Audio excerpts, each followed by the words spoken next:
সুপ্রিয় দর্শক, আসসালামু আলাইকুম। আপনারা সবাই ভালো আছেন আশা করি। আসুন আজকের আলোচনায় আপনাদেরকে স্বাগত জানাই। আজকের প্রধান দুটো বিষয়, একটা হচ্ছে যে ইরানকে নিয়ে কিন্তু বিপদে পড়েছে ডোনাল্ড ট্রাম্প। কেন বিপদে পড়েছে সেই কথা বলবো, একদম বিস্তারিত খুলে খুলে আপনাদের সামনে তুলে ধরবো যুক্তি সহকারে। আর একটা বিষয় হচ্ছে Donald Trump piece of board গঠন করেছে, অর্থাৎ গাজায় শান্তি প্রতিষ্ঠা করার জন্য একটা বোর্ড গঠন করেছিল। সেই বোর্ড এখন সারা বিশ্বে শান্তি প্রতিষ্ঠা করবে এবং সবচেয়ে মজার ব্যাপার হচ্ছে যে এই বোর্ডের চেয়ারম্যান হয়েছেন ডোনাল্ড ট্রাম্প। যিনি বোর্ড গঠন করেছেন তিনি নিজেই সেই বোর্ডের চেয়ারম্যান ঘোষণা করেছেন নিজেকে। এবং আরও মজার ব্যাপার হচ্ছে যে এই বোর্ড জাতিসংঘের প্যারালাল হিসেবে কাজ করবে, অর্থাৎ জাতিসংঘ বাদ। এই জায়গায় একটা গুরুত্বপূর্ণ তথ্য আপনাদেরকে ছোট্ট করে দিয়ে যায়, পরে বিস্তারিত আলোচনা করব। এই বোর্ড গঠন করাকে কেন্দ্র করে বা বোর্ড গঠন করার ভেতর দিয়ে আমেরিকা এবং ইউরোপের ভেতরে প্রচণ্ড রকমের রাজনৈতিক মতদ্বন্দ্বতা এবং মত পার্থক্য, এবং এই দুই শক্তি অর্থাৎ ইউরোপ এবং আমেরিকার ভেতরে মারাত্মক রকমের ফাটল পরিষ্কার হয়ে গেছে। কিভাবে হয়েছে আমি আপনাদের সামনে বিস্তারিত তথ্য নিয়ে বিস্তারিত আলোচনা নিয়ে আসছি, আশা করি সঙ্গেই থাকবেন। প্রথমে বলি ডোনাল্ড ট্রাম্প ইরানকে নিয়ে কেন বিপদে পড়েছে। দেখেন, ডোনাল্ড ট্রাম্প ক্ষমতায় আসার পর ইসরায়েলের সাথে ইরানের কয়েক দফা সংঘর্ষ হয়েছে এবং গত জুন মাসে বড় রকমের যুদ্ধ হয়েছে, বলা যায় 12 দিনের যুদ্ধ ইসরায়েলের সাথে ইরানের। সেই যুদ্ধে মূলত যে সমস্ত অস্ত্র, যন্ত্রপাতি, টেকনোলজি, যত সামগ্রী, সরঞ্জাম যা ব্যবহার হয়েছে এবং বুদ্ধি পরিকল্পনা তার বেশিরভাগই আমেরিকার। আমি সবসময় বলি, আজকেও বলছি, আবারও বলবো সবসময়, যে ইসরায়েল তো বেসিক্যালি আমেরিকার একটা এক্সটেনশন, একটা আমেরিকার একটা ঘাঁটি মধ্যপ্রাচ্যে, আর কিছু না। সেক্ষেত্রে সেই ঘাঁটি যা ব্যবহার করে, যা কিছু করে, সবই তো আমেরিকারই কাজকর্ম, আমেরিকারই অস্ত্র, আমেরিকারই সামরিক সরঞ্জাম, সমস্ত সবকিছু। সেই ইসরায়েল যখন ইরানের সাথে যুদ্ধে লিপ্ত হলো, তখন ইরানের পক্ষ থেকে কিন্তু একদম প্রচণ্ড রকমের দাঁত ভাঙা জবাব দেওয়া হয়েছে। এটা আপনারা সবাই দেখেছেন। অনেক কিছু গোপন করেছিল, কারণ যুদ্ধ যখন চলে, জুন মাসে 12 দিনের যুদ্ধ যখন হয়, তখন কিন্তু ইসরায়েলের সমস্ত মিডিয়ার উপর সেন্সরশিপ আরোপ করা হয়েছিল, যে ইসরায়েলের যুদ্ধের কোনো খবর বা ক্ষয়ক্ষতির কোনো খবর তারা প্রকাশ করতে পারবে না। তো আমরা ভেতর থেকে কিছু কিছু খবর তো পাচ্ছিলাম। এই কিছুদিন আগেই তো আমরা একটা খবর পেলাম, আপনারা নিশ্চয়ই শুনেছেন, যে ইরানের মিসাইল হামলায় মোসাদের হেডকোয়ার্টারে অন্তত 36 জন মোসাদ কর্মকর্তা মারা গেছে এক হামলায়। তাহলে আপনি চিন্তা করেন যে ক্ষয়ক্ষতির পরিমাণটা কি। এছাড়া ইসরায়েলের হাইফা বন্দর নগরী, তারপরে এশকালন, তারপরে তেল আবিব, এরপরে তাদের তেল শোধনাগার, এরকম বহু কিছু ধ্বংস হয়েছে, ক্ষয়ক্ষতি হয়েছে। বেন গুরিয়ন বিমানবন্দর, আরও বিমানবন্দর ক্ষতিগ্রস্ত হয়েছে। মোসাদের হেডকোয়ার্টারে হামলার কথা তো বললামই। তারপরে সবচেয়ে বড় ক্ষতি হয়েছে তাদের বৈজ্ঞানিক গবেষণা কেন্দ্র, যে রিসার্চ সেন্টার, যেটা গত 50 থেকে 60 বছর ধরে যে রিসার্চ সেন্টার গড়ে তুলেছিল, সেটা একেবারে ইরান চুরমার করে দিয়েছে। এর ভিতরে সবচেয়ে বড় যে ব্যাপার, সেটা হচ্ছে যে ইসরায়েলের সমস্ত তথ্য, কোথায় কোন ঘাঁটির সমস্ত গোপন তথ্য, এমনকি পরমাণু কর্মসূচির ব্যাপারে গোপন তথ্য ইরানের হাতে চলে এসেছে।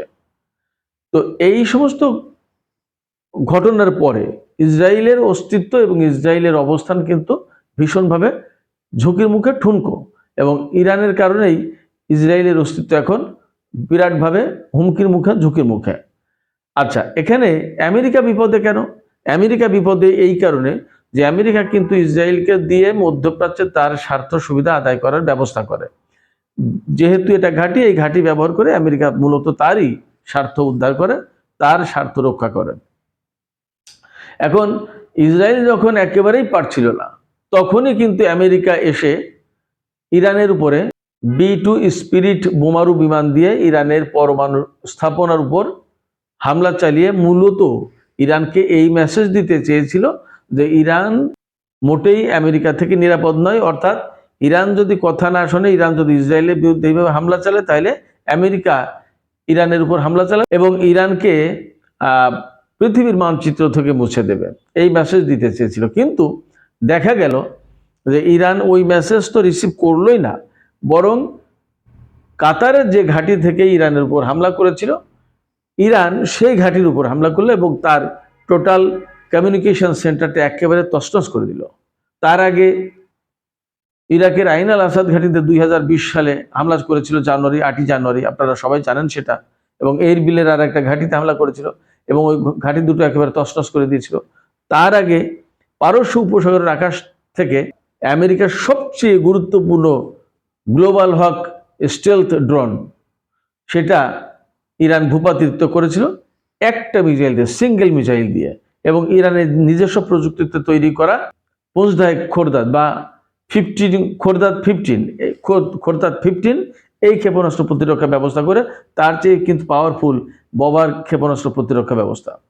তো ইরানের নিজস্ব প্রযুক্তিতে তৈরি করা এই সমস্ত মিসাইল, ডিফেন্স সিস্টেম, এই সমস্ত ব্যবহার করে ইসরায়েলকে কিন্তু ব্যাপকভাবে নাজেহাল করেছে। নট অনলি দ্যাট, সৌদি আরবের তেল শোধনাগার বা তেল ক্ষেত্র যেটা আরামকো, সেই আরামকো তেল ক্ষেত্রের উপর ইয়েমেন ব্যাপকভাবে বোমা হামলা চালিয়েছিল ড্রোনের সাহায্যে। এবং আপনারা সবাই জানেন সেই হামলায় সৌদি আরবের তেল ক্ষেত্র ব্যাপকভাবে ক্ষতিগ্রস্ত হয়েছিল। এবং আমরা সবাই কম বেশি জানি যে ইয়েমেনের যোদ্ধারা মূলত ইরানের প্রযুক্তি ব্যবহার করে। সেক্ষেত্রে ইরানের প্রযুক্তির কাছে ইসরায়েল এবং আমেরিকার প্রযুক্তি অনেক ক্ষেত্রেই মার খেয়ে গেছে। এই মার খাওয়ার কারণে আপনার মধ্যপ্রাচ্যে এবং সারা বিশ্বে আমেরিকা ও ইসরায়েলের সামরিক শক্তি বা আধিপত্যবাদী অবস্থা বা তাদের যে রাজনৈতিক গুরুত্ব, এগুলো ভীষণভাবে ক্ষুণ্ণ হয়েছে, খর্ব হয়েছে। পাশাপাশি ইরানের এই টেকনোলজির কাছে আমেরিকা এবং ইসরায়েলের টেকনোলজিকে যখন মার খেয়ে যাচ্ছে, তখন তাদের অস্ত্র বাজারে ধস নামবে, এটা কিন্তু তারা জানে। শুধু তাই না, আমেরিকা যখন ইরানের কাছে মার খাচ্ছে বা আমেরিকার প্রযুক্তি যখন ইরানের কাছে এসে আটকে যাচ্ছে, ধরা খাচ্ছে, তখন আমেরিকা কিন্তু বিপদে পড়ে যায়। সারা বিশ্বে তার প্রযুক্তি, তার অস্ত্র, তার সামরিক সরঞ্জাম যেমন বিক্রি হবে না, তেমনি সারা বিশ্বে আমেরিকার যে প্রভাব প্রতিপত্তি, এই প্রভাব প্রতিপত্তি কিন্তু ক্ষুণ্ণ হচ্ছে। একে তো ডলার দিয়ে ক্ষুণ্ণ করছে, আমেরিকান ডলার ব্যবহার করছে না ইরান, রাশিয়ার, চীন, কোনো জায়গায় পাকিস্তান, ভারত, তুরস্ক, সেক্ষেত্রে আমেরিকান ডলার মার খাচ্ছে। তারপরে আমেরিকান অস্ত্র বা সামরিক শক্তি বা রাজনৈতিক প্রভাব ইরানের কাছে ভীষণভাবে মার খেয়ে যাচ্ছে। এই সমস্ত জায়গা থেকে ইরানকে একটা শায়েস্তা করার একটা খায়েশ ডোনাল্ড ট্রাম্পের ভেতরে আছে এবং রাজনৈতিক তাগিদ আছে। অর্থাৎ আমেরিকা যদি ইরানকে শায়েস্তা করতে না পারে, তাহলে তো ইরান 2 দিন পরে মোটেই কথা শুনবে না। এত বছর তো কথা শোনেই না, কিছুদিন পরে ইরান আমেরিকাকে থোড়াই কেয়ার করবে এবং সারা বিশ্বের বিভিন্ন দেশ আমেরিকাকে কিন্তু গণ্য করবে না, মান্য করবে না। এই যে বিপদ, এই বিপদ থেকে রক্ষার জন্য ইরানকে একটা শাস্তি দেওয়া বা ইরানের উপর হামলা চালানো এখন মোটামুটিভাবে আমেরিকার উপর ফরজ হয়ে গেছে। কিন্তু এই ফরজ আদায় করতে পারছে না খুব একটা, কারণ আদায় করতে গেলেই তো ইরান পাল্টা হামলা চালাবে, আমেরিকার উপরেও হামলা চালাতে পারে, ইসরায়েলের উপর তো হামলা চালাবে। আমেরিকার প্রেসিডেন্ট ডোনাল্ড ট্রাম্প বলেছে গত পরশুদিন যে ইরানকে পৃথিবীর বুক থেকে মুছে দিতে হবে। এখন এই পৃথিবীর বুক থেকে মুছে দিতে গেলে ইরানের উপরে মারাত্মকভাবে হামলা চালাতে হবে, এমনকি পরমাণু বোমা হামলা চালানোর প্রশ্ন। আমি এই জায়গায় আপনাদেরকে বলি যে ইরানের উপরে যদি পরমাণু বোমা হামলা চালানোর চেষ্টা করে, তো ইরানও পাল্টা জবাব তাই দিয়ে দেবে সম্ভবত। কারণ ইরান সবসময় বলে আসছে যে আমেরিকা বা ইসরায়েল যেভাবে হামলা চালাবে তারা সেইভাবে পাল্টা জবাব দেবে, ইরান সেইভাবে পাল্টা জবাব দেবে। তাহলে কি দাঁড়ায়? এবং আমি আপনাদেরকে আরেকটা কথা বলি, ইরানের একজন সামরিক কর্মকর্তা যিনি গত জুন মাসের যুদ্ধে শহীদ হয়েছেন, তিনি বলেছিলেন, মেজর জেনারেল আমির আলী হাজিজাদে, তিনি ছিলেন ইরানের এরোস্পেস ডিভিশনের প্রধান। তিনি বলেছিলেন ইরানের হাতে পরমাণু প্রযুক্তির চেয়ে বেশি কিছু আছে। এবং এই কথা ঘোষণার একদিন পরেই তাকে ইরানের সর্বোচ্চ সামরিক পুরস্কার দেওয়া হয়েছিল। তাহলে আপনারা বুঝতেই পারেন, সেক্ষেত্রে আমেরিকা, ইসরায়েল চাইলেই কিন্তু এখন ইরানের উপর হামলা করতে পারছে না। আবার হামলা যদি না করে, ইরানকে যদি তাদের মতো করে শাস্তি দিতে না পারে, বাগে আনতে না পারে, তাহলে ইরান তো কথা শুনছে না, অন্যরাও কথা শুনবে না। তাহলে এই আমেরিকার কর্তৃত্ব সারা বিশ্বের চ্যালেঞ্জের মুখে পড়বে, হুমকির মুখে পড়বে। 2 দিন পরে আরব দেশগুলো কথা শুনবে না। এখন দেখেন না, অনেক দেশ কিন্তু আমেরিকার কথা শোনে না। যেমন ইরানের উপর যখন হামলা চালাবে তখন সৌদি আরব অন্যান্য দেশের আমেরিকাকে সহযোগিতা করার কথা ছিল, যেটা ইরাকের উপর হামলার সময় করেছিল। কিন্তু এখন সহযোগিতা না করে বরং তারা চাইছে যে এখন ইরানের উপর হামলা করা যাবে না, এবং ট্রাম্পকে বারবার পিছানোর ব্যবস্থা করেছে, এবং ট্রাম্প অ্যাকচুয়ালি পিছিয়েছে। সেক্ষেত্রে অনেক দেশ কিন্তু এখন আমেরিকার প্রভাব বলয়ের ভেতরে নেই। শুধু তাই না, চীনের মধ্যস্থতায় সৌদি আরবের সাথে ইরানের কূটনৈতিক সম্পর্ক প্রতিষ্ঠা হয়েছে। এটা কিন্তু অনেক বড় ডেভেলপমেন্ট, অনেক বড় ঘটনা। সেক্ষেত্রে আমেরিকা বিপদে। এখন এই বিপদে পড়ার কারণে তাই বলে কি আমেরিকা ইরানের উপর হামলা চালাবে না? কি মনে হয় আপনাদের? আমি আপনাদেরকে বলি আমার আশঙ্কার কথা। সেটা হচ্ছে এই ডোনাল্ড ট্রাম্প ভীষণ ধুরন্ধর লোক, খুবই চালাক, এবং তার মতো করে তার স্বার্থ উদ্ধারে তার চেয়ে বড় বেশি পারদর্শী লোক খুব কমই আছে বলে আমার মনে হয়। আপনারা খেয়াল করে থাকবেন, ডোনাল্ড ট্রাম্পের সময় কিন্তু কাসেম সোলাইমানিকে হত্যা করা হয়েছে, অনেক গুরুত্বপূর্ণ ঘটনা ঘটিয়েছে। এবং এই যে জুনের যুদ্ধ যেটা হলো, ইসরায়েল সবচেয়ে মারাত্মক হামলা চালালো ইরানের উপর, এবং বড় রকম একটা যুদ্ধ হয়ে গেল, এবং ইরানের উপরে ইরানের পরমাণু স্থাপনায় সরাসরি বোমা হামলা চালালো এই ডোনাল্ড ট্রাম্পের সময়। সেক্ষেত্রে ডোনাল্ড ট্রাম্প কোনো মতেই ইরানকে ছেড়ে দেবে না, হামলা চালানোর চেষ্টা করবেই। যদি একেবারে ডাইরেক্ট হামলা চালানো সম্ভব না হয়, তাহলে সে পাকে পাকে থাকবে এবং বুদ্ধি পাকাবে, কখন কোনভাবে কোন সুযোগে ইরানের উপর হামলা চালানো যায় সেই ব্যবস্থা করবে, এবং সে ঠিকই হামলা চালানোর চেষ্টা করবে। এর পরিণাম কি হবে সেটা পরের কথা। কিন্তু এই জায়গায় যদি ইরান তার অবস্থান খুবই শক্ত রাখে, তাহলে আমার মনে হয় আমেরিকা সেই সাহস করবে না। আমেরিকার সমরবিদরা অন্তত এইটুকু জেনে গেছে যে ইরানের উপর হামলা করলে রাশিয়া এবং চীন ইরানের পাশে দাঁড়াবে, এমনকি তৃতীয় বিশ্বযুদ্ধ লেগে যেতে পারে। এবং at the same time Iran আমেরিকার উপর পাল্টা হামলা চালাবে, আমেরিকার মূল ভূখণ্ডের উপরেও হামলা চালাতে পারে। সেই রকমের প্রযুক্তি ইরানের হাতে আছে, সেই রকমের ক্ষেপণাস্ত্র এখন ইরানের হাতে আছে, সে কথা আমরা গত কয়েকদিন থেকেই জানতে পারছি। শুধু তাই না, আপনারা নিশ্চয়ই আর একটা তথ্য জেনেছেন যে কয়েকদিন আগে, 4-5 দিন আগে, ইরানের 5টি যুদ্ধ বিমান আমেরিকার আকাশে টহল দিয়ে ফিরে গেছে। এটা কোথা থেকে কিভাবে গেছে আমরা জানি না, কিন্তু ঘটনা ঘটেছে। এটা নিয়ে ভিডিও প্রকাশ হয়েছে এবং অনেকগুলো গণমাধ্যমে খবর এসছে। সেক্ষেত্রে ইরানকে নিয়ে সত্যিই আমেরিকা এবং ইসরায়েল বিপদে আছে, তারা মারাত্মকভাবে ঝুঁকি এবং চ্যালেঞ্জের মুখে। সুপ্রিয় দর্শক, আমি এখন আপনাদের সামনে আরেকটা বিষয়ের আলোচনা উত্থাপন করছি। আশা করি এই আলোচনাটাও ভালো লাগবে। পিস অফ বোর্ড আপনারা গত কয়েকদিন থেকে মনে হয় শুনেছেন। গাজা উপত্যকায়, ফিলিস্তিনের গাজা উপত্যকায় শান্তি প্রতিষ্ঠার জন্য Donald Trump piece of board গঠন করেছে। 35টা দেশকে দাওয়াত দিয়েছে। রাশিয়াও এই বোর্ডে অংশগ্রহণ করার দাওয়াত পেয়েছে, বাট রাশিয়া কোনো প্রতিনিধি পাঠায়নি। সুইজারল্যান্ডের দাভোস অর্থনৈতিক ফোরামে এই প্রতিনিধিদের নিয়ে পিস অফ বোর্ড গঠন করা হয়েছে। সেখানে ডোনাল্ড ট্রাম্প হচ্ছেন এই বোর্ডের চেয়ারম্যান। তিনি নিজেই বোর্ড গঠন করেছেন এবং তিনি নিজেকে সম্মানিত চেয়ারম্যান ঘোষণা করেছেন। ডোনাল্ড ট্রাম্প যা করেন, এবং তিনি বলেছেন এই বোর্ড অফ পিস গঠন করা হলে এবং গাজা এখন একটা বিউটিফুল জায়গায় পরিণত হবে, ট্যুরিজম থাকবে, অর্থনীতি বুম হবে, সুন্দর সুন্দর বড় বড় অট্টালিকা থাকবে, আরামায়েশ, কৃষি ব্যবস্থা, ট্যুরিজম, বিলাস ব্যবসা, বহু কিছু থাকবে। কিন্তু গাজা বা ফিলিস্তিন কি একটা স্বাধীন রাষ্ট্র হবে? গাজা কি স্বাধীনতা পাবে? ফিলিস্তিন কি স্বাধীন হবে, স্বাধীনতা পাবে? পাবে না। তার মানে যে আমেরিকা এবং ইসরায়েল মিলে গাজাকে ধরে হাতে পায়ে বেঁধে তাকে একেবারে বিদায় দেওয়ার ব্যবস্থা করেছে, সেই আমেরিকা এবং ইসরায়েল এখন পিস অফ বোর্ড গঠন করছে, যার চেয়ারম্যান হচ্ছে ডোনাল্ড ট্রাম্প, এবং এই বোর্ডের মেম্বার হচ্ছে ডোনাল্ড ট্রাম্পের জামাতা, যিনি একজন ইহুদি, জারেড কুশনার, এবং তাদের মধ্যপ্রাচ্য বিষয়ক প্রতিনিধি, তারপরে আমেরিকারই সম্ভবত 9 জন কর্মকর্তা।